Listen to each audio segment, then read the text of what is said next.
Frekuensi yang tepat untuk mengikuti seluruh ragam acara RRI Palembang yang bisa Anda dengarkan di seluruh jangkauan siar yang ada di Sumatera Selatan. Pro 1 RRI Palembang 92,4 MHz, Pro 2 RRI Palembang 91,6 MHz, Pro 4 RRI Palembang 88,4 MHz, Pro 3 1287 kHz. Stasiun Relay Pro 1 di Sumatera Selatan. Batu Raja 90,5 MHz, Belitang 97,6 MHz, Empat Lawang 98,9 MHz, Indralaya 93,7 MHz, Stasiun Relay RRI Lahat frekuensi 90,2 MHz, Lubuk Linggau 95,1 MHz, Muara Beliti 89,2 MHz, Muara Enim 99,2 MHz, Pagar Alam 97,7 MHz, Prabu Muli 99,9 MHz, Sekayu 90,3 MHz. RRI Palembang. Kanal Informasi dan Inspirasi 92,4 FM. Pro 1 Palembang. Kanal Informasi dan Inspirasi.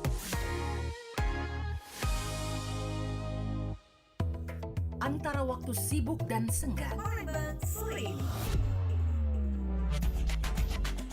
Sepanjang sore ini, segera menemani Anda. Palembang sore ini. Palembang sore ini.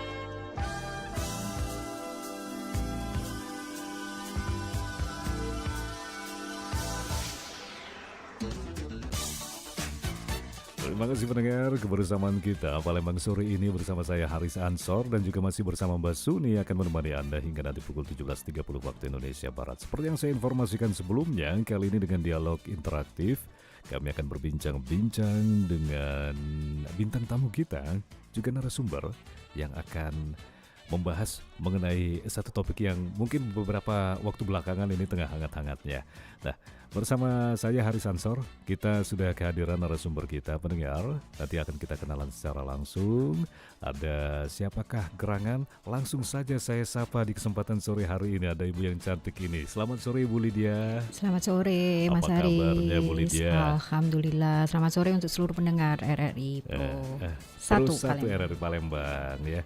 Jadi kesempatan kali ini bukan hanya Ibu Lydia tapi juga dengan bintang tamu yang lain yang akan hadir ada Bapak Zulfahmi. Selamat sore Pak Zulfahmi.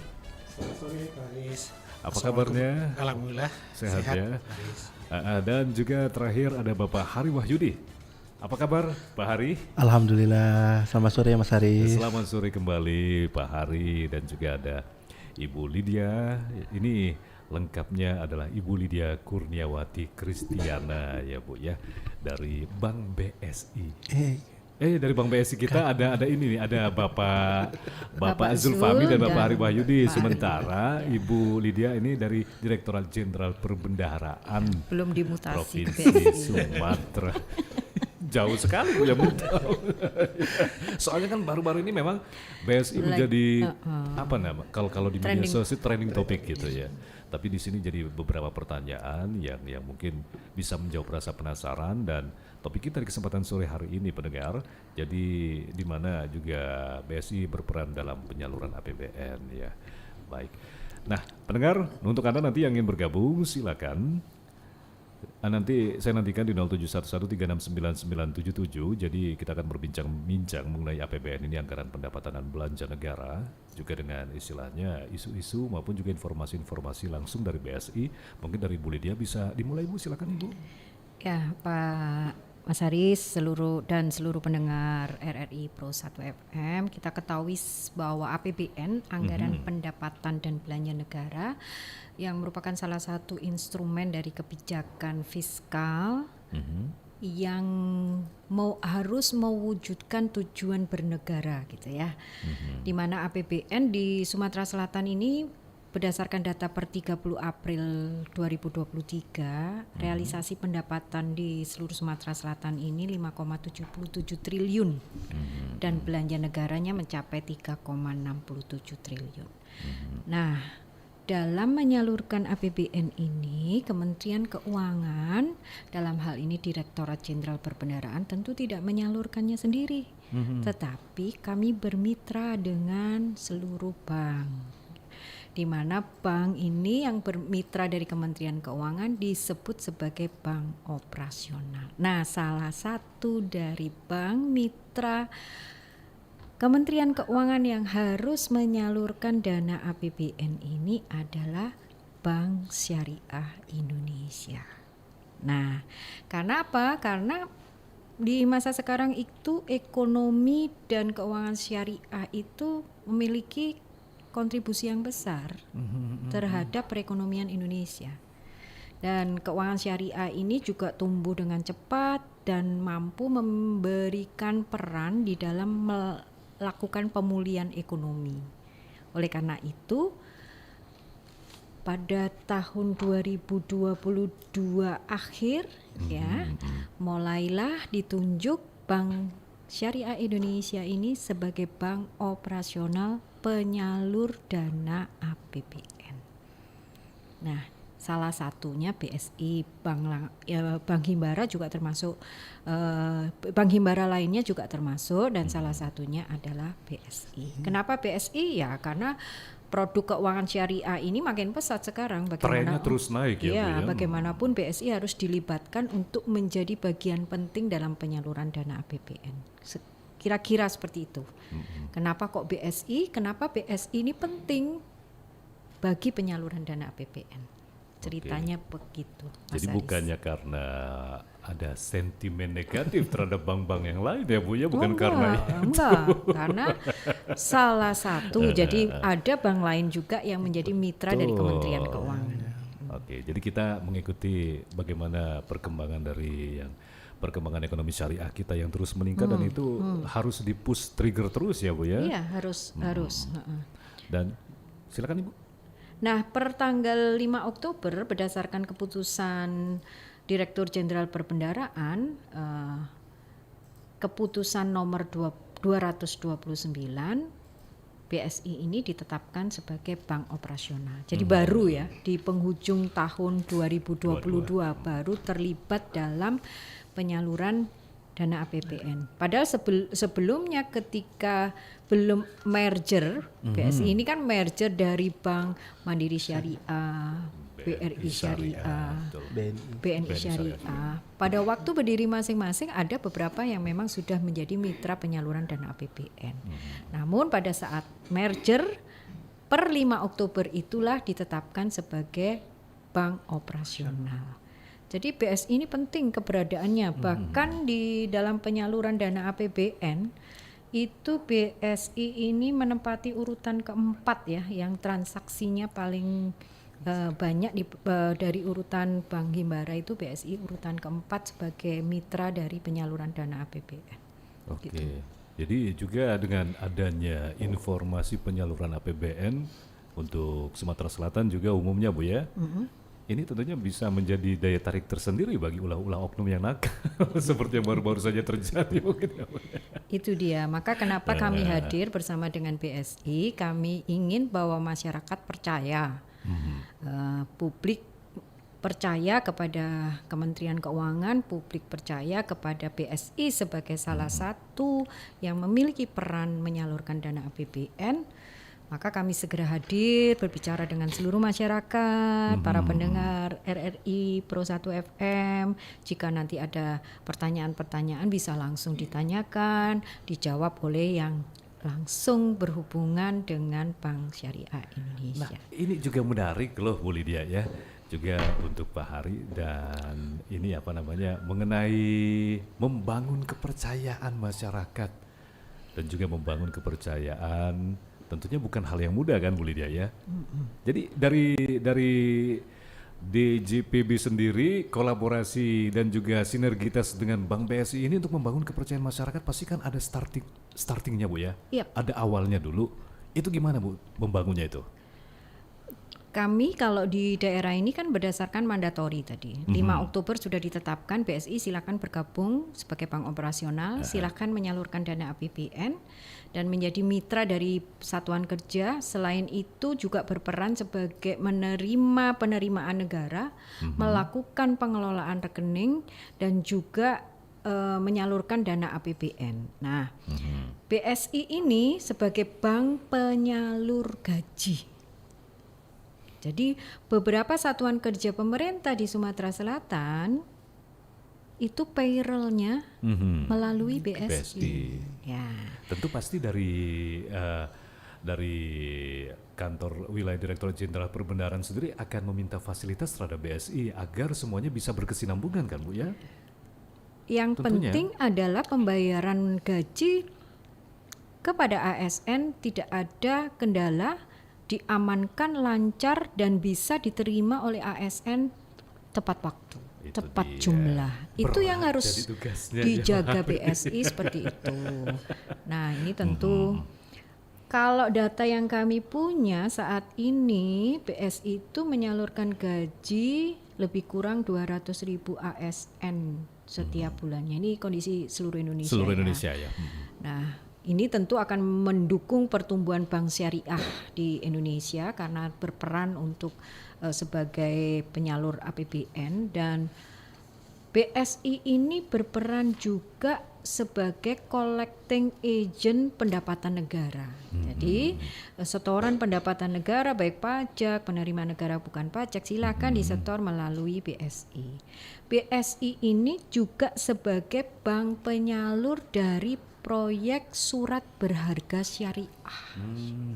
Jadi proyek-proyek besar, ada jalan di sini, ada jembatan, itu rekening khususnya itu ada di Bank Syariah. Bank Syariah Indonesia. Perannya luar biasa dalam penyaluran APBN dan pembangunan di Sumatera Selatan. Oke, itu untuk Kota Palembang. Ini juga salah satunya juga masuk menjadi tugas dari BSI-nya ini. Nah, di sini ada Bapak Zulfahmi dan juga Bapak Hari Wahyudi ya. Baik pendengar, bersama narasumber kita ada Ibu Lydia Kurniawati Kristiana, Kepala Kantor Wilayah Direktorat Jenderal Perbendaharaan Provinsi Sumatera Selatan. Anda bisa bertanya langsung nanti di 0711369977. Kita sedikit beralih ini ke Pak Zulfahmi dan juga Bapak Hari. Ini tadi kalau mendengar rasanya, waduh ini seperti berat sekali. Apa yang disampaikan Ibu Lydia? Tentunya istilahnya harus ada syarat-syarat agar semua sinergitas dan juga berkesinambungan ini bisa berjalan dengan lancar ya, Pak Hari dan juga Pak Zulfahmi. Nah, ini bagaimana dari BSI-nya sendiri nih? Baik, terima kasih Pak Haris. BSI dengan dipercayanya BSI sebagai bank operasional, tentu ini harus dijaga oleh BSI sedemikian rupa, karena memang syarat untuk bisa mendapatkan jadi bank operasional ini sangat berat. Kita harus melalui beberapa tahapan, beberapa testingnya, baik dari sisi teknologi, dari sistem dan prosedurnya, itu harus comply semuanya. Dan alhamdulillah per tanggal 5 Oktober 2022 BSI diizinkan untuk menjadi bank operasional. Bank BSI sebagai bank operasional akan menjadi mitra dari Kementerian Keuangan dalam mengelola keuangan APBN. Sebagai yang sampai Bu Lydia tadi, bahwa kami di BSI mengelola dana masuk atau penerimaan negara dalam bentuk penerimaan pajak, penerimaan negara non pajak. Kemudian kami juga mengelola pengeluaran negara. Kemudian kami mengelola rekening pemerintah. Jadi dengan dipercaya sebagai bank operasional 2 ini, hampir semua aktivitas keuangan itu kita bisa di BSI. Kemudian tentu perjalanan untuk menjadi bank mitra dari Kementerian Keuangan ini bukan perjalanan Singkat ya. singkat di kami, karena memang sudah dimulai juga sebelumnya, sewaktu kita belum merger, bahwa Bank BSI sebetulnya sudah diberikan kewenangan untuk mengelola gaji PNS. Itu mulai 2016, salah satu bank kita dari 3 bank tadi sudah dipercaya untuk mengelola gaji. Dan itu alhamdulillah sampai posisi terakhir sekarang itu lebih kurang 200.000 PNS itu sudah menjadi pembayaran payrollnya sudah kita di BSI. Dan tentu kita berharap bahwa kedepannya tentu akan semakin banyak, dan BSI punya kewajiban untuk terus menjaga apa yang sudah diamanahkan tadi. Betul. Termasuk juga tadi membangun kepercayaan publik itu yang juga sulit, sangat berat ya. Banyak sekali tantangannya. Nah, kalau kita sedikit berbicara mengenai keamanan informasi sendiri, ini menjadi salah satu hal yang sangat urgensial sekali ya, Pak Zul ya. Nah, itu bagaimana kalau dari BSI-nya tuh? BSI, Pak Aris, kita punya komitmen kuat karena kita adalah lembaga kepercayaan. Betul. Kuncinya itu yang kami pegang di BSI, kita lembaga kepercayaan bahwa nasabah menitip amanah ke bank, mereka yakin bahwa bank itu bisa menjaga amanah itu dengan baik. Yang ditakutkan oleh masyarakat selama ini apa? Ya seperti kasus beberapa hari terakhir sebelumnya, ini uang kami aman nggak di BSI? Ini yang jadi pertanyaan bagi masyarakat. Itu yang pertama. Dan alhamdulillah BSI sudah buktikan tidak ada Rp1 ataupun 0, sekian pun yang dana nasabah berpindah ataupun berkurang atau bertambah, yang di luar normal. Mungkin kalau bertambah karena bagi hasil itu biasa itu. Tapi kalau berkurang, alhamdulillah tidak ada. Itu satu. Yang kedua, ada ketakutan nasabah terkait dengan data. Betul. BSI punya komitmen, Paris, untuk menjaga data-data nasabah sebaik mungkin. Dengan kasus kemarin, komitmen BSI justru lebih tinggi lagi, di mana direksi kita mengambil keputusan terkait dengan kasus kemarin, menginvestasikan dalam bentuk teknologi informasi ini cukup besar, Pak, tahun ini. Oke. Itu lebih kurang sekitar 500 miliaran. Wah. Itu salah satu bentuk bagaimana kita bisa menjaga, meyakinkan ke konsumen bahwa BSI punya komitmen untuk terus menjaga keamanan dan kenyamanan dari nasabahnya. Betul. Baik Pak Zul, Pak Hari juga Ibu Lydia ada yang ingin bergabung bersama kita sore hari ini. Perlu satu selamat sore. Selamat sore, Assalamualaikum. Waalaikumsalam warahmatullahi wabarakatuh. Pak Harso, silakan Pak Harso. Mungkin ada yang ditanyakan nih Pak Harso di Kentan. Ini saya mau bicara dengan yang pokoknya dari bank ya. Yang dari bank Dari ya, bank. dari Pak Atau Zul, Pak kepala Hari. bank apa saja ini? Bank BSI Pak. Bank ini bank BSI ya. Bank BSI ya betul. Ini Bang Aris, selama ini kalau untuk tunanetra, kalau nabung di bank-bank itu kalau dulu kan aman ya, pakai jempol mau. Nah sekarang ini pada umumnya nggak mau pakai jempol. Sedang tunanetra ini kalau tanda tangan nggak bisa pas. Jadi saya mengharapkan dari bank mana saja itu, kalau bisa untuk tunanetra jempol dikasih lah itu jangan tanda tangan, jempol nggak apa-apa itu, jempol lebih aman itu. Itu permintaan dari tunanetra ya. Iya. Saya mau pakai tunanetra. Baik Pak Harso. Kalau bisa jangan dipersulit kalau untuk menabung itu. Terima kasih. Wassalamualaikum warahmatullahi wabarakatuh. Waalaikumsalam warahmatullahi wabarakatuh. Ini langsung ke Pak Zul mungkin ya, bisa dijawab atau Pak Hari silakan. Baik Pak Harso, langsung dijawab Pak Sari. Silakan. Kalau untuk keterbatasan yang tidak bisa menggunakan tanda tangan sebagai alat bukti diri Pak, itu boleh Pak dipergunakan tanda tangan jempol diri dan dibawa untuk KTP atau alat pengenal lainnya Bapak. Kalau untuk di BSI Pak. Jadi aman ya. Jadi Iya, aman. insya Allah. Masyarakat Iya. dalam keterbatasan. Keterbatasan itu. Oke, jadi simpel jawabannya itu Pak Harso. Bisa. Nah, mungkin untuk lebih tanyanya mungkin langsung ke BSI gitu ya. Iya. Pak Hari, Pak Apalagi Zul. kalau untuk pensiunan Pak, fasilitas di BSI itu ada namanya verifikasi Pak. Verifikasi itu tidak mesti harus tanda tangan sebenarnya. Jadi dia itu verifikasi itu diwajibkan misalkan dapat hadir ke bank sebagai bukti diri, kemudian boleh menggunakan jempol sebagai tanda bukti. Tanda bukti yang sah ya. Baik. Oke Pak Zul, kita lanjut lagi tadi keamanan informasi itu besar sekali ya. Itu untuk dananya saja yang sudah digelontorkan itu ya Pak. Pak Zul, silakan untuk informasi keamanan tadi Pak Zul. Baik, terima kasih Pak Aris. Nah. Bahwa BSI, itu tadi yang saya sampaikan di awal, bahwa komitmen kita untuk bagaimana bisa membuat nasabah itu nyaman, nasabah itu aman, itu adalah menjadi prioritas utama. Berbagai bentuk ya di kantor pusat dan di seluruh jaringan kita, untuk terkait dengan sekuritisasi itu memang kita lebih fokuskan lagi dari kejadian kemarin itu. Kita tentu tidak ingin kejadian-kejadian serupa terulang kembali di kemudian hari. Termasuk salah satunya investasi dari sisi ya personal komputer, dari sisi teknologi jaringan semuanya, tidak hanya di kantor pusat, Mas Rey, tapi sampai ke level terdepan dari layanan kita di cabang, itu kita juga lakukan. Jadi memang sudah akan lebih mendalam lagi. Oke Pak Hari, ada yang tambahkan Pak Hari? Mungkin sebagai tambahan Bu Lydia, Pak Mas Haris, bahwa sebagai alat penting kita itu jangan sampai masyarakat itu mengklik link yang dikirimkan secara masif yang tidak kita ketahui. Hati-hati dengan penipuan yang berkedok dengan link dan sebagainya. Kemudian jangan sampai Bapak dan Ibu lupa untuk mengganti secara berkala PIN dan menjaga tetap kerahasiaan OTP dan sebagainya. Itu sebagai salah satu tingkat pencegahan di kita. Sebagai tambahan tadi, masyarakat diwajibkan mengganti PIN secara berkala, kemudian tidak mengklik link yang disebarkan tanpa tahu sumbernya. Yang ketiga itu hati-hati terhadap data diri, OTP, PIN, password dan sebagainya. Jadi sangat diperlukan juga istilahnya kerjasama dengan para nasabah ya, Pak Zul ya, dan juga Pak Hari ya. Betul Pak.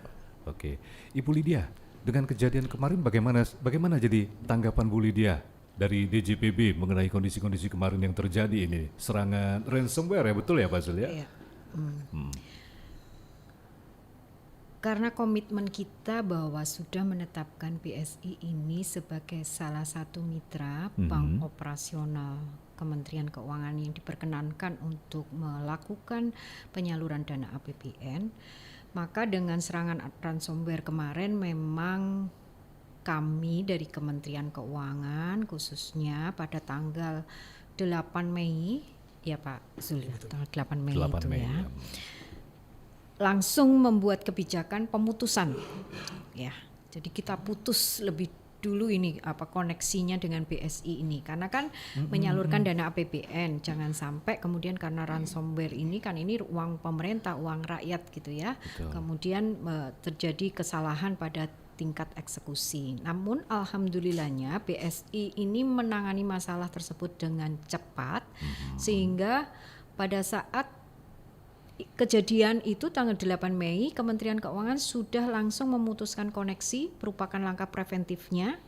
Kemudian selama periode pemutusan koneksi BSI ini kami dari Kementerian Keuangan terus juga berkoordinasi dengan rekan-rekan kami di BSI baik di pusat maupun di daerah.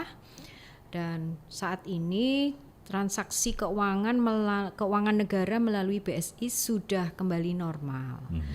Jadi hari Senin tanggal berapa itu ya kita sudah mulai menerbitkan surat pencairan, surat SP2D, surat perintah pencairan dana APBN kepada yang berhak melalui connecting dengan BSI.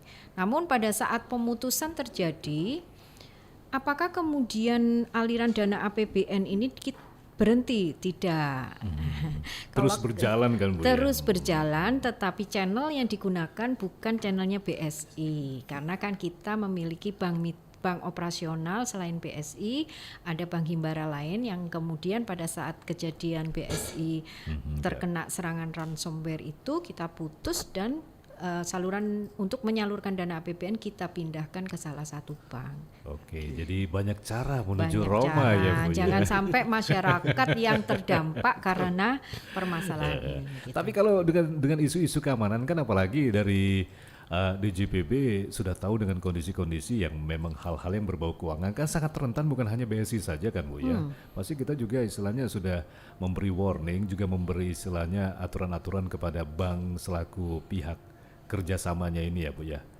Itu dari awal bagaimana itu Bu untuk faktor keamanan menjamin? Ya tadi Pak Zul udah cerita ini mau jadi bank operasional ini ujiannya panjang gitu ya. Nah itu dia tadi ya Bu ya. Ujiannya panjang itu termasuk ujian keamanan daripada aplikasi. Ya. Tapi ternyata yang ada di luar sana jauh lebih canggih untuk menyebarkan si ransomware itu yang menyebabkan sistem BSI-nya ini kehack gitulah. Ini menjadi pelajaran berharga bagi BSI, maka kemudian BSI mengambil langkah tadi 500 miliar betul. Diinvestasikan untuk keamanan ini. Nah, Tetapi tetap terus dipantau ya menurut saya ya, tidak betul. kemudian teknologi informasinya diperbaiki, tetapi kemudian tidak dipantau periode ke periode. Mungkin saat ini pun BSI ini tidak lepas-lepas saja setelah kejadian itu, mungkin day to day-nya dikawal nih oleh BSI pusat. Betul, kadang-kadang yang di dalam udah pinter, yang di luar lebih pinter lagi nanti. Itu, jadi istilahnya untuk usaha preventif dan juga istilahnya saling informasi kepada pihak DJPB dan juga Bank BSI-nya terus berkoordinasi Bu ya, dalam hal apapun ya. Oke. Pada waktu hari kejadian itu kita sempat berkoordinasi dengan seluruh satuan kerja yang mitra payroll-nya ada di BSI atau pembayaran proyeknya ada di BSI. Kita kontak semua apakah terjadi kendala, apakah e-bankingnya itu tidak bisa digunakan dan sebagainya. Mohon maaf untuk sementara supaya tidak bertransaksi terlebih dahulu dengan BSI gitu ya. Betul. Kita warning sampai kondisinya kondusif baru kemudian dimulai lagi proses penyaluran dananya gitu. Oke. Mas Haris.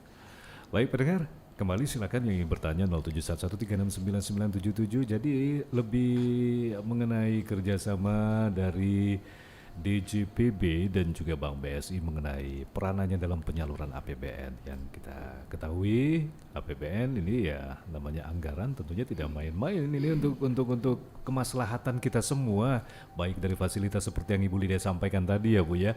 Nah di luar itu semua untuk kerjasama ke depannya bagaimana Bu nanti Bu? Apa saja itu? Untuk kerjasama ke depannya, karena BSI ini selain sebagai bank operasional, mitra penyaluran dana APBN, dengan BSI kita juga menjalin berbagai kerjasama termasuk pembinaan usaha mikro kecil menengah. BSI menjadi salah satu bank yang ditunjuk sebagai pendamping dari UMKM binaan dari Kementerian Keuangan. Jadi BSI ini mendampingi kami, mengedukasi teman-teman pelaku usaha untuk menyusun bisnis plan-nya. Kemudian jika permodalan mereka terbatas, maka BSI ini juga diberikan tugas oleh pemerintah menyalurkan kredit usaha rakyat. Nah, jadi BSI ini seperti bank himbara lainnya juga memiliki peran untuk menyalurkan kredit usaha rakyat. Jadi tidak hanya menyalurkan dana APBN, belanja gaji, belanja modal atau pembangunan, tetapi juga melakukan kerjasama pembinaan UMKM. Paket lengkap ya Bu? Pokoknya di BSI apa saja ada. Kesualain aja ya. Tapi di sini tentunya juga istilahnya jadi bukan hanya sekedar tantangan ya Pak Zul ya, juga Pak Hari, tapi juga istilahnya bagaimana untuk memfasilitasi pelayanan pada publiknya, baik itu kantor cabang maupun juga hal-hal lain dari aplikasi, apalagi sekarang banyak yang mobile ya. Nah ini sendiri bagaimana untuk kita terhadap publik sendiri, di pelayanan pada publik ini BSI, terutama yang ada di Sumatera Selatan ini Pak. Baik, terima kasih Baris. Untuk jaringan di Sumatera Selatan, Baris, kita mungkin sudah berada di hampir semua daerah 32 di Sumatera Selatan. Karena memang jaringan kantor ini tidak bisa dilepaskan dengan masyarakat ini. Betul. Walaupun kita tetap dorong bahwa masyarakat itu ayo beralih ke mobile banking misalnya. Betul. Tidak hanya transaksi di bank. Namun demikian ini tidak bisa kita tinggalkan secara langsung. Sehingga keberadaan BSI yang tersebar di seluruh daerah 32 di Sumatera Selatan itu lebih kurang sekitar ada 30, kita punya 30 cabang Paris, di Sumatera Selatan. Sumatera Selatan ya, Sumatera 38 Selatan, ya Pak ya. 30 cabang. Dan semua cabang-cabang kita yang ada itu bisa memberikan layanan semuanya Paris. Jadi kita tidak mengenal ini cabang ini hanya bisa untuk menyimpan dana saja, hanya untuk bisa transaksi pembiayaan saja. Tanda, semua cabang kita betul-betul cabang full branch, artinya bisa memberikan layanan semuanya. Dan itu online ke seluruhnya.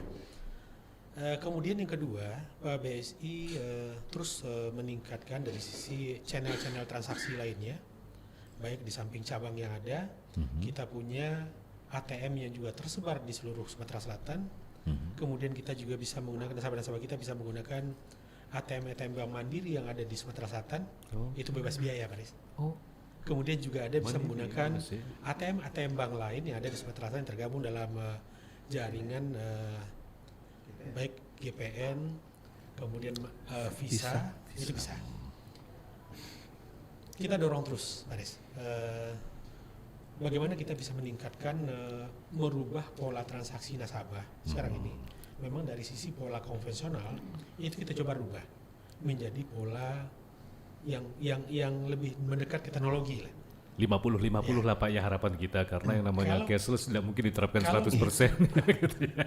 Kalau dihitung persentase, Mas, iya. mungkin sudah hampir 70% transaksi kita ada di Mobile. di luar banking. Oke. Di luar Itu dari sisi jumlah transaksi. Sudah banyak yang menggunakan cashless lah berarti ya. Yes, betul. Pak. Kemudian mulai kita coba dorong, misalnya dari mulai pembukaan rekening, Pak, itu sudah bisa dilakukan secara Online. Jadi tidak harus datang lagi ke bank, kecuali datang ke bank itu kalau nasabah saya butuh buku tabungannya, saya butuh isi ATM-nya misalnya. Itu mereka memang harus ke bank. Tapi sekarang dengan teknologi yang ada di kita di BSI Mobile kita, untuk penarikan dana nasabah pun tidak harus punya kartu ATM, Mas.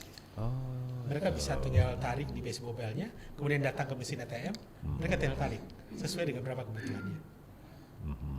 Kemudian ya kita tidak hanya sekedar untuk transaksi yang normal saja, store tarik tabungan. Kemudian kita juga ada fungsi-fungsi lainnya di situ. Ada fungsi untuk mengisi e-money dan lain sebagainya. Itu bisa. Karena kita memang di BSI itu punya 3 tujuan yang kita tuju, Mas. Pertama, kita ingin menjadikan nasabah kita itu sahabat finansial, Mas. Betul. Di mana kita mengelola keuangan nasabah itu dengan baik. Kemudian kedua, kita ingin menjadikan sahabat nasabah kita itu adalah sahabat sosial kita. Sehingga di fitur-fitur BSI Mobile kita itu ada fitur-fitur yang sifatnya sosial. Ada infak, sedekah, dan lain sebagainya. Kemudian kita yang ketiga, kita ingin menjadikan nasabah kita itu adalah sahabat spiritual. Di situ ada fitur-fitur yang cukup lengkap terkait dengan apakah penunjuk waktu sholat, penunjuk masjid. Malah ini Mas Ari, kalau nasabah kita mau keluar negeri misalnya, ya ke Malaysia, ke Jepang, di Asia lah misalnya ini, datang suatu tempat ingin cari masjid, sebenarnya di fitur kita bisa. Oh, mana masjid yang terdekat di situ. Memang semuanya terlayani lah, inginnya seperti itu ya. Dan tiga-tiganya kita ramu dengan baik. Di samping tadi yang utamanya adalah sahabat finansial tadi, di mana ada yang sifatnya hanya store tarik, transaksi biasa. Kemudian ada fitur-fitur lainnya juga terkait dengan keuangan negara, Pak. Di situ juga bisa pembayaran pajak, pembayaran non pajak, kemudian bisa pembayaran uang kuliah misalnya.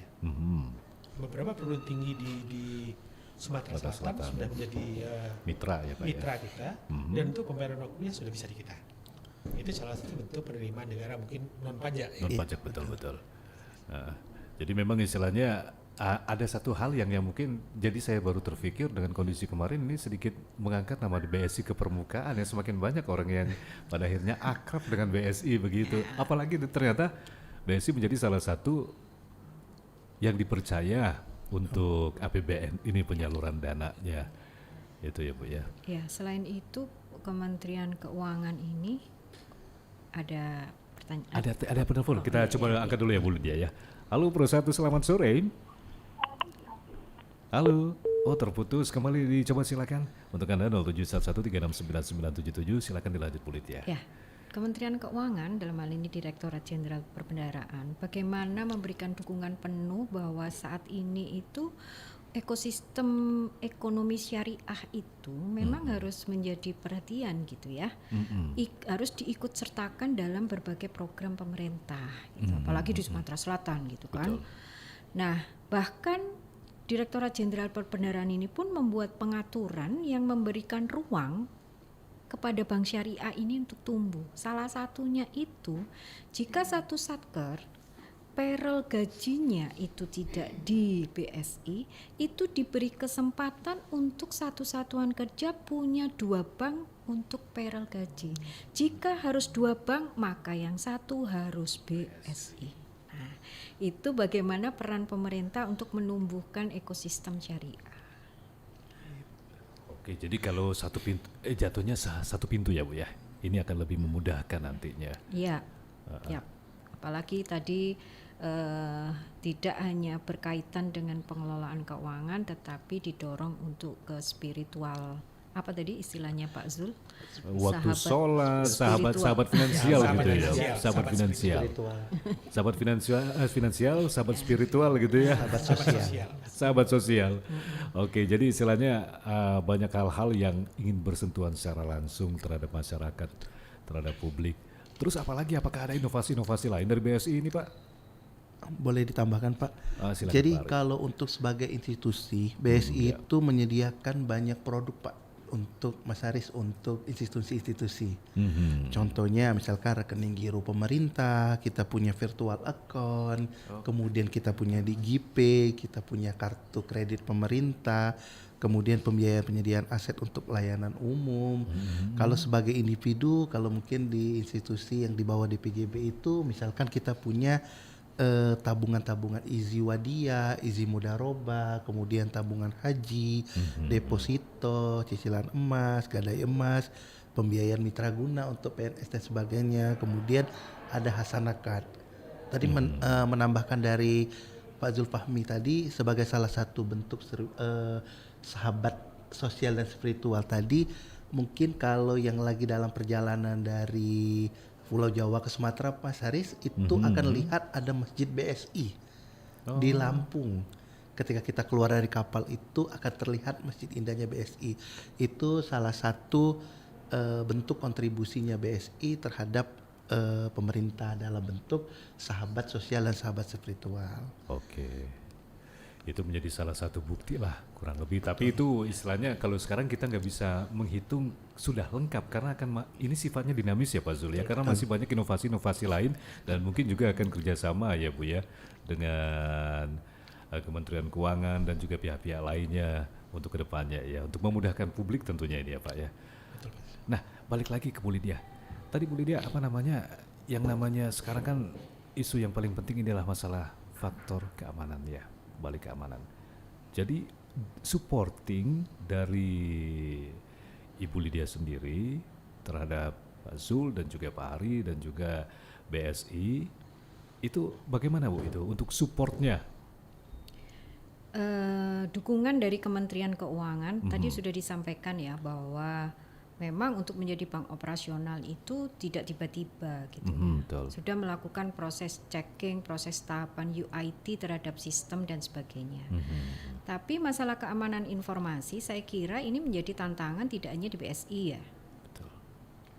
Era kekinian ini keamanan informasi itu menjadi isu yang tentu harus diperhatikan oleh semua bank operasional dan juga Kementerian Keuangan selaku yang bertanggung jawab dalam penyaluran dana APBN.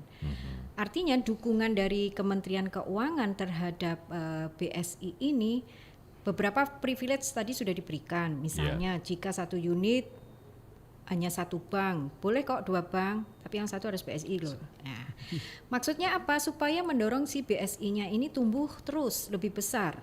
Namun di sisi lain BSI pun harus proaktif menangkap peluang-peluang yang bisa dikapitalisasi, yang notabene nanti hasil kapitalisasi ini mohon izin untuk bisa meyakini coverage layanannya makin luas. Kalau coverage layanannya makin luas, ya keamanannya mohon untuk betul-betul dipikirkan karena ini masalah trust. Dan tidak murah ya Bu ya? Tidak murah. Ya, kami terus mendorong pertumbuhan BSI dengan melibatkan di berbagai penyaluran. Contohnya di surat berharga syariah, ya. Jadi untuk proyek-proyek pembangunan jalan dan sebagainya itu yang dibiayai dengan surat berharga syariah negara itu harus melalui BSI. Bank yang lain tidak. Nah, dengan capaian modal, privilege yang diberikan, maka ya BSI harus bisa mengkapitalisasi lah peluang-peluang yang ada untuk makin menguatkan baik dari sisi penambahan ekuitasnya maupun dari sisi coverage layanannya, utamanya keamanan. Itu yang menjadi poin terpenting untuk saat ini ya Bu ya. Ya, tapi saat ini udah baik ya Pak ya. Jadi masyarakat Udah baik tapi belum ada kata puas dulu ya berarti ya Bu ya. ya, masyarakat mungkin kembali menggunakan fasilitas layanan BSI meskipun kemarin cukup membuat turun kepercayaannya. Mari kita kembalikan karena sekarang BSI sudah bisa melakukan pelayanan dengan baik. Tapi itu kita tentu menggandeng pihak ketiga juga ya Bu ya untuk bagian keamanan ya Pak Zul ya. Itu di perbankannya. Perbankannya ya. Tentu Pak, di kantor pusat sudah punya mekanisme sendiri untuk terkait ini. Kami yakin bahwa apapun channel, apapun bentuknya, pasti dilakukan oleh BSI untuk bagaimana nasabah kita itu betul-betul merasa aman Pak, merasa nyaman bertransaksi ataupun menyimpan dananya di BSI. Kami di cabang di pasar mungkin tidak terlalu detailnya seperti apa Pak, tapi kami yakin bahwa semua dilakukan dan ini sudah dibuktikan oleh kantor pusat kita. Ya sudah berapa 2 minggu terakhir ini setelah kasus terjadi Pak, Pak Aris, itu sudah bisa normal semuanya Pak Aris. Dan semua keraguan nasabah, semua keraguan masyarakat selama ini yang mengatakan dana mereka hilang, dana mereka ya mungkin berpindah, kemudian data mereka tersebar di mana-mana, kemudian ya BSI mobile mereka bisa disalahgunakan dan lain-lainnya, itu tidak terbukti Pak. Itu salah satu ya bukti yang BSI buktikan. Kemudian salah satu bukti lagi seperti yang disampaikan Bu Lydia tadi Pak. Sewaktu Direktorat Perbendaharaan untuk membuka kembali itu BSI, itu juga bukan hal yang gampang Pak. Kami yakin bahwa itu juga memerlukan akan pertimbangan. memerlukan pertimbangan luar biasa karena memang sebagaimana sampai Bu Lydia, ya bank ini tidak boleh gagal Pak, karena kalau gagal melakukan pembayaran ya bisa jadi ya mungkin belanja negara, gaji pegawai bisa gagal bayar, itu timbul masalah besar Pak. Besar sekali itu Pak. Dan itu alhamdulillah bisa BSI selesaikan. Betul. Kemudian terkait dengan komitmen kami juga Pak Aris, bagaimana kami juga terus melakukan komunikasi, terus melakukan sosialisasi ke tengah masyarakat, dan alhamdulillah dari tahun ke tahun, dari bulan ke bulan, tahun ke tahun, itu pertumbuhan terkait dengan nasabah-nasabah kita yang terkait dengan bank personal ini terus tumbuh Mas Aris. Jadi betul kata Bu Lydia tadi, kami harus jemput bola Pak. Karena tidak bisa kami, kalau kami diam aja mungkin tidak dapat. Karena memang semua bank, semua instansi ataupun ya lembaga pemerintah sudah punya bank sebelumnya. Iya, Tinggal bahwa BSI kami tawarkan yang lebih dari yang lain. Ini yang kita sampaikan. Sebagai tambahan Mas Apa Haris, itu, Pak Haris? informasi sedikit Bu Lydia, sebagai kompensasi yang kemarin itu BSI sekarang lagi banyak promo-promo. Itu sampai kapan itu Pak Hari? Sampai kalau untuk transaksi itu hanya Rp5 sebagai kompensasi kita karena banyak mungkin nasabah merasa terganggu transaksinya. Betul. Jadi BSI itu punya banyak promo-promo. Jadi boleh nanti termasuk salah satunya transfer keluar bank transaksi itu hanya Rp5. Sebagai kompensasi karena kan tadi Bu Lia hampir 1 minggu kita nggak bisa transaksi, maka diberikan kompensasi yang cukup bagi nasabah. Oke, jadi itu istilahnya untuk memanjakan lah ya. Iya. Sering-sering lah dimanjakan. Banyak Bapak. Jadi apa namanya Pak Zul juga Pak Hari, jadi kita juga sedikit tahu kan selama ini kan kita tahunya ya faktor-faktor keamanan di sini kita juga istilahnya sebagai saya mungkin sebagai nasabah yang awam juga terhadap yang namanya ransomware juga sedikit melek. Ternyata hal seperti ini sebenarnya sudah terjadi sudah lama ya Bu ya, bukan hanya kali ini saja dan bukan hanya BSI tapi juga bank-bank lain pernah mengalaminya ya Pak ya. Tapi mungkin yang kali ini serangannya cukup cukup luar biasa sekali ini ya Pak ya. Tapi kami ingin sampaikan ke masyarakat Pak Aris. Mungkin hadir bersama kita Bu Lydia Pak, perbandaran. Dirjen perbandarannya sudah siap Pak kembali ke BSI Pak. Kami juga ajak bagaimana nasabah-nasabah yang mungkin selama ini ragu. Karena Dirjen Perbendaharaan tidak segampang itu Pak untuk kembali lagi kalau memang BSI tidak bisa yakinkan bahwa BSI sudah aman. Oke, kita tanya Bu Lydia ya. Untuk faktor keamanan, mungkin dari anggaran perbelanjaan negara sendiri untuk Sumatera Selatan, bukan angka yang kecil kan Bu? Bukan angka yang kecil, bukan angka yang kecil. Walaupun untuk payroll gaji ini memang BSI Palembang dan sekitarnya Sumatera Selatan masih harus berupaya lagi gitu ya untuk menarik nasabah, memperluas coverage layanannya, ya. Tapi sebelum ke sana, kualitas layanannya yang perlu diperhatikan. Nah, ini tadi. Memang dari kejadian kemarin tidak tiba-tiba kemudian kita sempat putus hubungan gitu ya, kayak ngambek gitu ya. Bisa juga gitu ya. Semingguan ya. Semingguan ya. Tapi BSI berkomitmen comply terhadap komitmen yang awal tanggal 5 Oktober 2022 yang sudah disepakati secara bersama-sama dan kembali kepada komitmen tersebut, maka pada berikutnya tetap memberikan kesempatan kepada BSI untuk sebagai penyalur APBN. Kembali kepada tadi, tujuan pemerintah itu adalah supaya ekosistem syariah ini makin lama terbangun dengan baik. Jadi jika tidak diberi kesempatan kembali untuk menyalurkan, tentu ini juga menjadi presiden buruk dalam pembangunan ekonomi syariahnya. Itu angka yang lumayan besar nih kalau saya baca di sini, 5,77 triliun rupiah Bu ya. Belanja negaranya saja mencapai 3,67 triliun ya Bu ya. Oke. Betul. Dan BSI ditunjuk untuk dipercaya untuk mengelolanya Bu ya. Iya, sebetulnya BSI ini kan sebetulnya bukan bank yang baru. Betul. Bukan yang baru. Justru merupakan collaboration gitu ya. Mergernya 3 bank syariah sebelumnya, yaitu Bank Mandiri Syariah, BSI Syariah, dan juga BNI Syariah. Artinya ketika di merger ini harusnya semakin kuat, semakin baik. Harusnya jadi triple gitu ya Bu ya. Baik Pak Zul, mungkin ada yang ditambahkan selaku kegiatan-kegiatan BSI dalam memanjakan publik dengan kejadian-kejadian belakangan yang kita harapkan memang ini akan terus berinovasi dalam hal-hal, termasuk juga tadi yang disampaikan oleh Ibu Lydia tadi, UMKM tadi ya. Dari BSI-nya sendiri bagaimana itu? Terima kasih Mas Haris. Bank Syariah Indonesia merupakan salah satu bank yang memang diamanahi oleh pemerintah untuk ikut menyalurkan kredit usaha rakyat, Mas Haris.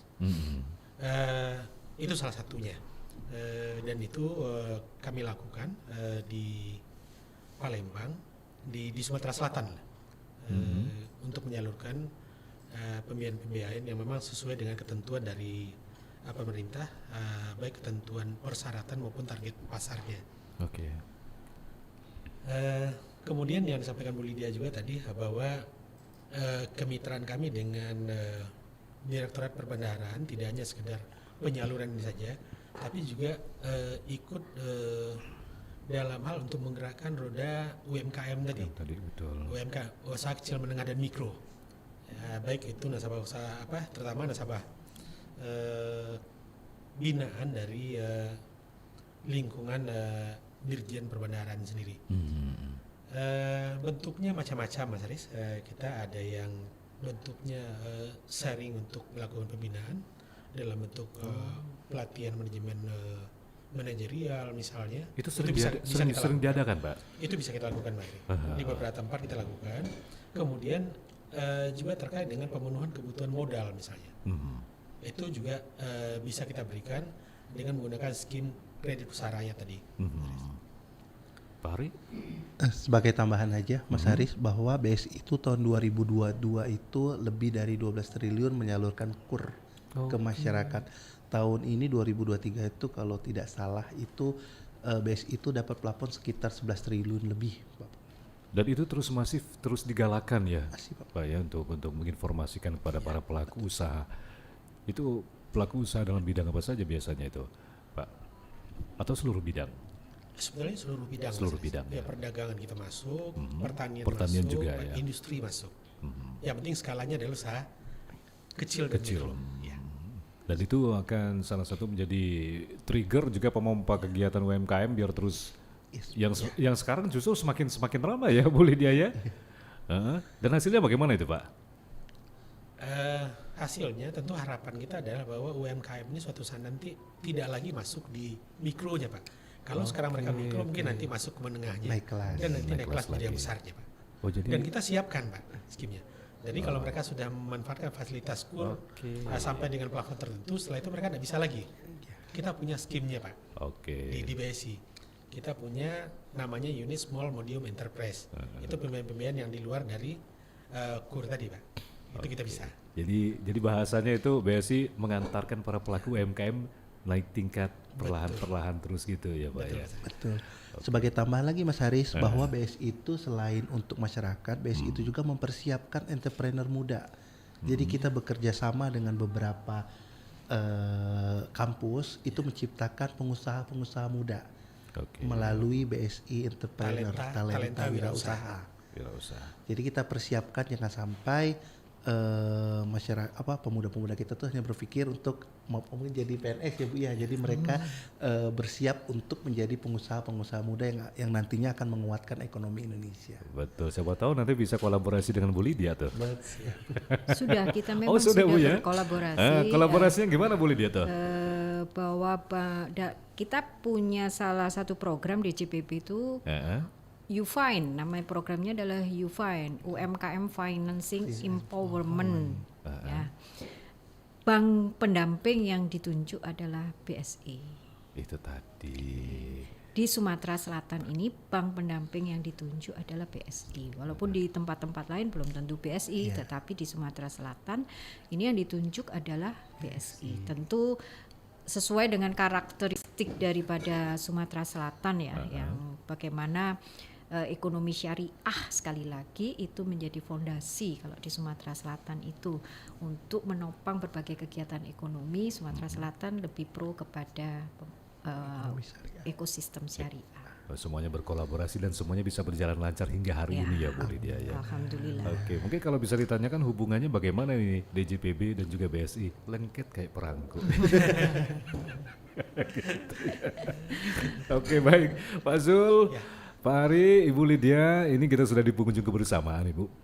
Jadi hampir 1 jam kita juga bisa mengetahui ternyata yang namanya APBN ini langsung dengan kerjasama dengan Bank Syariah Indonesia yang untuk belakangan ini namanya semakin naik kita harapkan. Lagi viral ya. Lagi viral gitu, bahkan jadi trending topik untuk beberapa waktu yang lalu dan semuanya bisa terselesaikan dengan baik, semuanya lancar dan ini istilahnya bukan hanya BSI saja ya Pak Zul ya, tapi juga untuk perbankan dan perekonomian yang lainnya Bu ya, menjadi pembelajaran gitu. Nah ini juga bisa menjadi salah satu cara bagi masyarakat tadi seperti yang disampaikan oleh Pak Hari, bagaimana waspada terhadap yang namanya scam sekarang banyak sekali ya Pak ya, penipuan, undangan pernikahan. Iya, undangan pernikahan. Sekarang ada lagi bentuk Apa PDF. tuh? Bentuk PDF ya. Hati-hati Bu. Nah itu hati-hati itu ya. Itu sangat diwati-wati karena takutnya nanti informasinya bocor ya Pak. Betul. Oke, baik. Sebagai penutup, Pak Zul, Pak Hari, terutama Ibu Lydia, ada yang disampaikan sebagai closing statement-nya kepada pendengar kita? Ya, saat ini Bank Syariah Indonesia sudah mulai lagi beroperasi untuk menyalurkan dana APBN. Kami berharap dengan beroperasinya kembali, BSI terus memperbaiki diri, mengeliminasi berbagai kelemahan-kelemahan yang kemarin terjadi, karena dirasa itu akan menurunkan kepercayaan dari masyarakat. Tapi kami yakin bahwa BSI adalah bagian yang membangun sistem keuangan yang inklusif dan ekonomi syariah menjadi lebih baik. Pak Zul? BSI Mas Pak Haris, tetap kami punya komitmen yang kuat. Bagaimana kita bisa menjaga kepercayaan nasabah kepada kami? Bagaimana kita bisa menjaga kenyamanan nasabah? Bagaimana kami bisa menjaga keamanan nasabah? Dan itu BSI terus membuktikan komitmennya, terus melakukan perbaikan-perbaikan, melakukan penyempurnaan-penyempurnaan, sehingga kejadian yang beberapa waktu lalu itu nggak terjadi lagi. Dan tentu kita tidak akan berhenti sampai di situ saja. Ini akan terus bergulir terus ke depannya. Dan harapan kami, kami mengajak nasabah, mengajak masyarakat ayo manfaatkan produk-produk BSI kembali. Insya Allah kami sudah buktikan bahwa apa yang menjadi kekhawatiran nasabah itu memang tidak ada.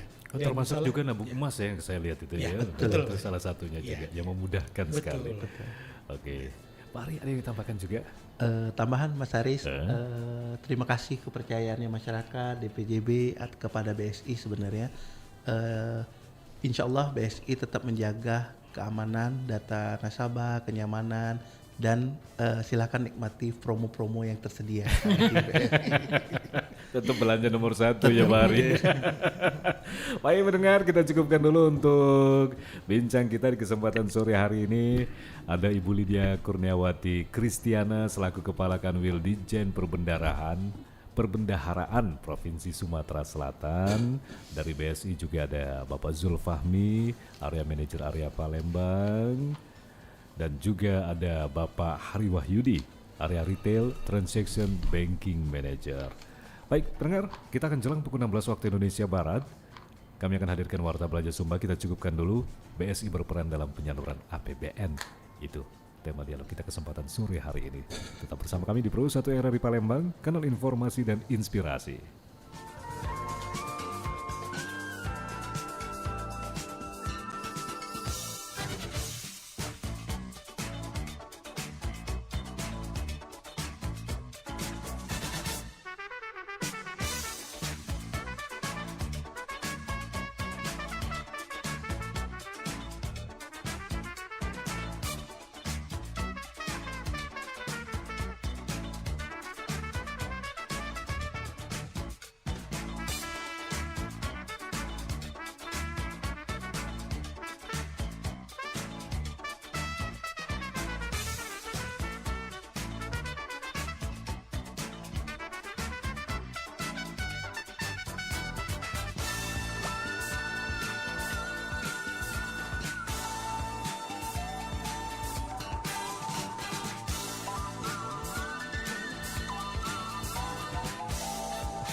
92,4 FM Pro 1 RRI Palembang, kanal informasi dan inspirasi.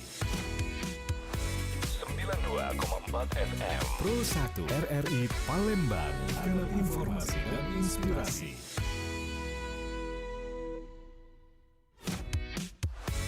92,4 FM Pro 1 RRI Palembang, kanal informasi dan inspirasi.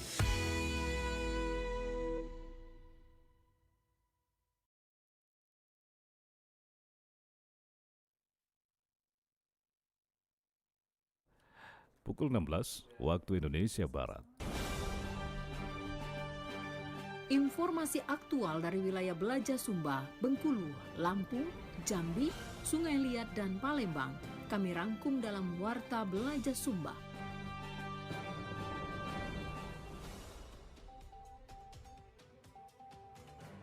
Pemerintah Kabupaten Bangka kembali kucurkan anggaran untuk kredit modal usaha pelaku UMKM dengan cicilan tanpa bunga. Jelang Hari Raya Idul Adha, Perum Bulog Bengkulu menyediakan daging impor beku sekitar 30 ton.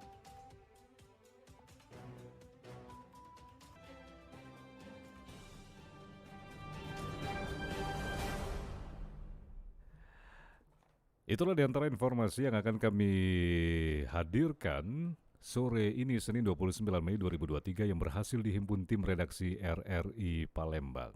Bersama saya Haris Ansor, inilah Warta Belaja Sumba selengkapnya.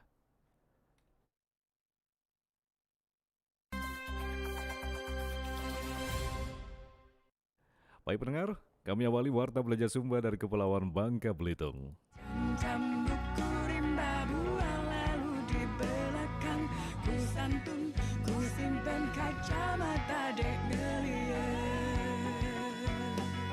Wahai anak muda Bangka Belitung, bangkitlah tebar semangat muda ika, berkarya berjuang untuk negeri ini, negeri serumpun sebalai tanah. Bangun bersama kampung halaman, negeri serumpun sebalai, negeri indah anugerah yang kuasa Bangka. Baik pendengar, pemerintah Kabupaten Bangka kembali kucurkan anggaran untuk kredit modal usaha pelaku UMKM dengan cicilan tanpa bunga. Informasi yang disampaikan itu adalah informasi yang serentak, serempak, dan secara bersama